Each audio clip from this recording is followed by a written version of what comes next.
एक गांव में पति पत्नी अपने बच्चे के साथ रहते थे। एक बार दोनों के बीच किसी बात को लेकर कहासुनी हो गई। कहासुनी इस कदर बढ़ गई कि दोनों ने आपस में बात करना ही छोड़ दिया। दिन बीता, महीने बीते, पर दोनों में किसी ने भी एक दूसरे से बात नहीं की। अगर किसी को दूसरे से कोई बात कहनी होती तो बच्चे से कहलाकर कह देते। एक दिन एक अजनबी गांव के पास से होकर गुजर रहा था। सर्दी के दिन थे, अंधेरा जल्दी हो जाया करता था। अजनबी ने देखा कि गांव के बाद जंगल पड़ता है और उसकी मंजिल अभी काफी दूर है।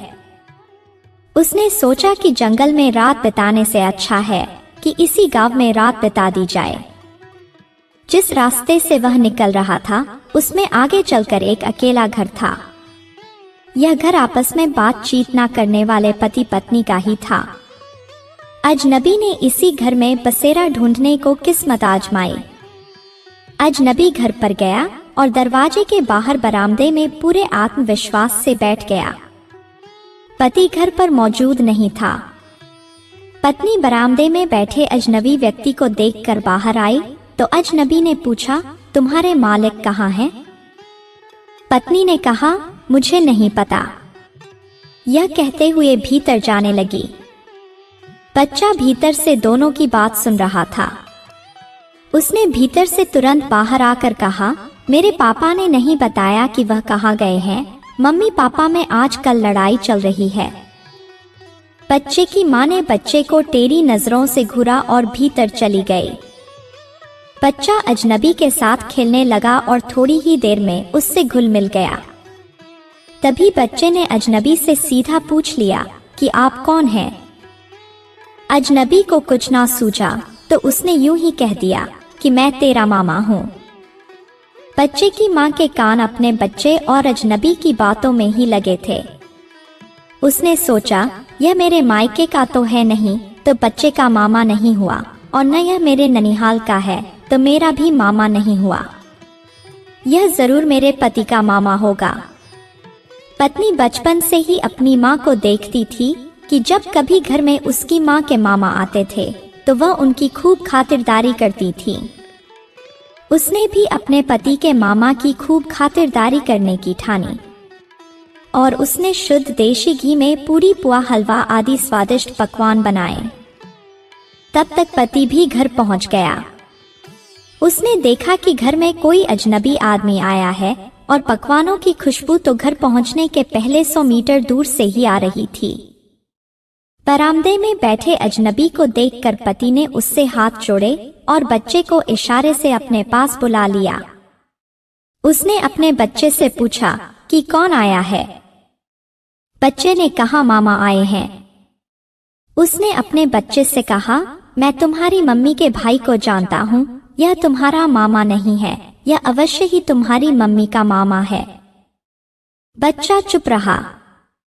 आदमी अपनी पत्नी से पूछने की हिम्मत न कर सका, पर खातिरदारी देखकर उसने खुद ही तय कर लिया कि अजनबी उसकी पत्नी का ही मामा है। यह सोचकर पति ने अजनबी के पास जाकर उसके हाल चाल जाने। एक के बाद एक बात चली। अजनबी थोड़ा ज्यादा चालाक था, सो खाना आने तक उसने आदमी को उसका परिचय पूछने का मौका ही नहीं दिया। आदमी को शानदार भोजन परोसा गया। लजीज खाने के बाद उसने लंबे सफर के चलते थकान की बात कही और सोने के लिए जगह पूछी। बरामदे में ही उसके लिए दरी बिछा दी गई। अजनबी ने अपने सितारों को धन्यवाद किया और आंखें मूंद कर सो गया। अगली सुबह पति अपने घर आए मेहमान के हाल जानने को बरामदे में पहुंचा तो बरामदे में कोई नहीं था। पहले तो उसे लगा कि मेहमान कहीं शौच इत्यादि के लिए इधर उधर गया होगा, पर काफी समय बीत गया लेकिन वह वापस नहीं लौटा। पति खुद को रोक न सका और जाकर सीधा अपनी पत्नी के पास गया, लेकिन उससे सीधा सवाल पूछने की हिम्मत ना कर सका। उसने अपने बच्चे से कहा कि अपनी मम्मी से पूछ कि उसका मामा कहाँ गायब हो गया। उसकी पत्नी ने जब यह सुना तो वह गुस्से से भड़क उठी और कहने लगी माना कि हमारे बीच झगड़ा हुआ है, पर उसके बदले क्या तुम मुझे इस तरह सुनाओगे? पति को कुछ समझ न आया और कहने लगा, इसमें सुनाना क्या है? पत्नी ने जवाब दिया कि मेरे मामा सालों पहले मर चुके हैं। पति जोर से चिल्लाया, तो रात भर जो यहाँ रुका था वह किसका मामा था? पत्नी ने धीरे से कहा, मुझे तो लगा था कि वह तुम्हारे मामा थे।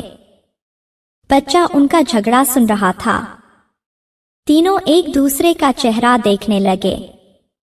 अब तीनों को समझ आ गया कि रात में जिसकी खातिरदारी की थी वह किसी का मामा नहीं बल्कि कोई अजनबी था।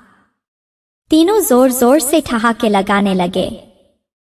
पति ने अपनी पत्नी को गले से लगाया और कहा, जो भी था हमारे घर भगवान बनकर आया था, उसकी वजह से हमारा झगड़ा तो खत्म हुआ।